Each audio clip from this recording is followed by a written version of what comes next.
अगला indicator number 22, ये है वेटिंग टाइम के ऊपर। Waiting time for out patient consultation. तो आपको नाम से समझ में आ रहा होगा कि जो ओपीडी में हमारे पास पेशेंट आया उसको कितना टाइम लगा, कितना वेट करना पड़ा डॉक्टर से कंसल्टेशन करने के लिए, ये उसके ऊपर इंडिकेटर है। तो वेटिंग टाइम की बात हो रही है तो इसका यूनिट हो गया टाइम, यानी कि ये ना परसेंटेज में है ना रेट में है, ये टाइम पर है। और इसका डेटा जो है वो हम मिनट्स में कैप्चर करेंगे। ठीक है, अब बात करते हैं फॉर्मूला की। तो फॉर्मूला क्या है इसका? सम ऑफ टाइम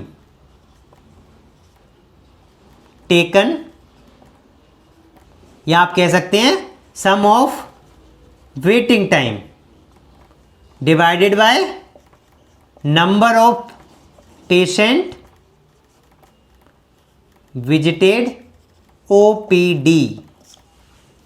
अगेन इस डेटा को आप चाहें तो डॉक्टर वाइज अलग अलग भी कर सकते हैं। आप जितना चाहें अपने हॉस्पिटल के क्वालिटी को इंप्रूव करने के लिए जितना आप डीप में जाना चाहते हैं आप जा सकते हैं। बेसिक इंडिकेटर एनएबीएच ने दिए हुए हैं, आप उसको और कितना यूटिलाइज करना चाहते हैं आपके ऊपर है।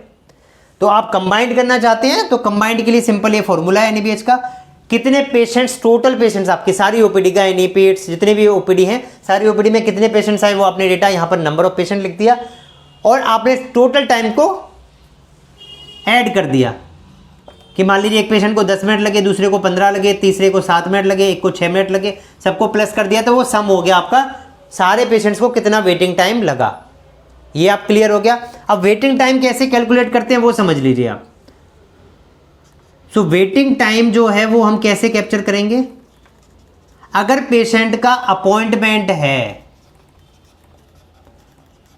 मीन्स आपके यहाँ अपॉइंटमेंट सिस्टम से ओपीडी के कंसल्टेशन के लिए बुक किए जाते हैं अपॉइंटमेंट, तो उसके हिसाब से मान लीजिए पेशेंट का अपॉइंटमेंट का टाइम है कि 10:15 पे उसको डॉक्टर को दिखाना है और डॉक्टर ने उसको एक्चुअल में देखा 10:30 में, तो यहां पर वेटिंग टाइम हो गया 15 मिनट्स, क्योंकि उसका अपॉइंटमेंट का टाइम था 10:15 का, लेकिन डॉक्टर ने 10:30 पे देखा।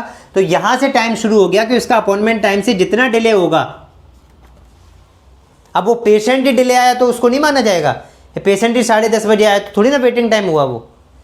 उस केस में भी आपको ये ध्यान रखना है कि पेशेंट आने के बाद उसका टाइम था 10:15 का, वो मान लीजिए 10:14 पर ही आया, 10:13 पर ही आया, पर उसको 10:30 पे डॉक्टर ने देखा है, 10:45 पे देखा और लेट कर दिया, तो उसका टाइम जो है वो यहाँ से कैप्चर होगा। ठीक है, अब दूसरा केस ले लेते हैं कि पेशेंट का अपॉइंटमेंट सिस्टम आपके यहाँ होता ही नहीं है। आपके यहाँ तो पहले आओ पहले पाओ वाला ऑफर है, जो पहले आ जाएगा उसको पहले डॉक्टर को दिखा दिया जाएगा। तो अगर इस टाइप का सिस्टम है तो आपको ये नोट करना है कि पेशेंट ने ओपीडी स्लिप बनवा के, ऐसा नहीं कि ओपीडी की लाइन में लग गया तो अपने टाइम नोट कर लिया, स्लिप बनवा ली तब से टाइम नोट कर लिया। हो सकता है पेशेंट अपनी स्लिप कटवा के चाय पीने चला जाए, तो वो आपको टाइम कैप्चर करेंगे तो हमारा डेटा थोड़ा सा मिसमैच गड़बड़ हो जाएगा, वेटिंग टाइम बढ़ जाएगा। हमें क्या करना है, ओपीडी के लिए जो रिस्पॉन्सिबल है, ओपीडी नर्स है आपके यहाँ, ये ओपीडी रिसेप्शन है, वहां पर अपने ओपीडी उसने डॉक्टर की स्लिप दे दी, वहां से काउंट डाउन शुरू हो जाएगा। तो वो टाइम हमने नोट कर लिया कि कितने बजे उसने अपनी ओपीडी की स्लिप या प्रिस्क्रिप्शन स्लिप ओपीडी स्टाफ को दे दी और कब वो ओपीडी में अंदर चला गया, डॉक्टर के पास अंदर चला गया कंसल्टेशन के लिए।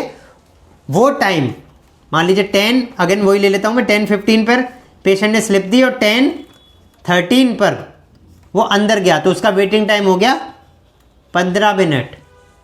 अगर वही पेशेंट 10:15 पर आया और 10:20 पे चला गया तो वेटिंग टाइम हो गया 5 मिनट।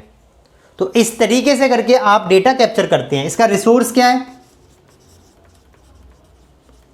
इसके लिए आप या तो अपने सॉफ्टवेयर में इस टाइप का सिस्टम डेवलप करते हैं कि पेशेंट चेक इन होगा, उसके बाद ओपीडी में चेक इन करेगा तो वहाँ से टाइम नोट हो जाएगा, और जब डॉक्टर अंदर से अपनी चेक इन करेगा तो वेटिंग टाइम उसमें ऑटोमेटिक कैलकुलेट होकर आ जाएगा। लेकिन अगर नहीं ये मैनुअल करते हैं तो ओपीडी में आप एक वेटिंग टाइम का रजिस्टर रख लेते हैं, जो आप अलग अलग डॉक्टर के लिए अलग भी बना सकते हो या एक कंबाइंड बना सकते हो। वेटिंग टाइम रजिस्टर में आपने लिखा कि पेशेंट ने कितने बजे स्लिप दी और पेशेंट कितने बजे डॉक्टर ने उसको देखा। अब यहां पर एक और इंपॉर्टेंट एस्पेक्ट है, वो आप समझ लीजिए। वेटिंग टाइम आपका खत्म तब तक नहीं होगा जब तक उस पेशेंट को कंसल्टेंट ने नहीं देखा। तो एनएबीएच ने अपनी जो इंडिकेटर की डेफिनेशन में साफ साफ कहा गया कि अगर कोई जूनियर डॉक्टर उसको देख रहा है या कोई ड्यूटी डॉक्टर इस पेशेंट को देख रहा है तो वो वेटिंग टाइम अभी भी चलता रहेगा। कंसल्टेंट को दिखाना है उसको, तो कंसल्टेंट जब देख लेगा तब उसका वेटिंग टाइम खत्म होगा, तब तक वो काउंटडाउन चलता रहेगा। इस चीज़ का आप जरूर ध्यान रखिए अपने। अगर आप सोच रहे हैं कि किसी भी पेशेंट को किसी भी डॉक्टर ने अटेंड कर लिया तो वो वेटिंग टाइम उसका कंप्लीट हो गया, ऐसा नहीं है। ठीक है, अगर आप ऐसा कर रहे हैं तो गलत इंडिकेटर कलेक्ट कर रहे हैं। अपने डेटा को वैलिडेट करिए। कंसल्टेंट ने जब पेशेंट को देखना शुरू किया वहां वेटिंग टाइम उसका खत्म हो गया। क्लियर?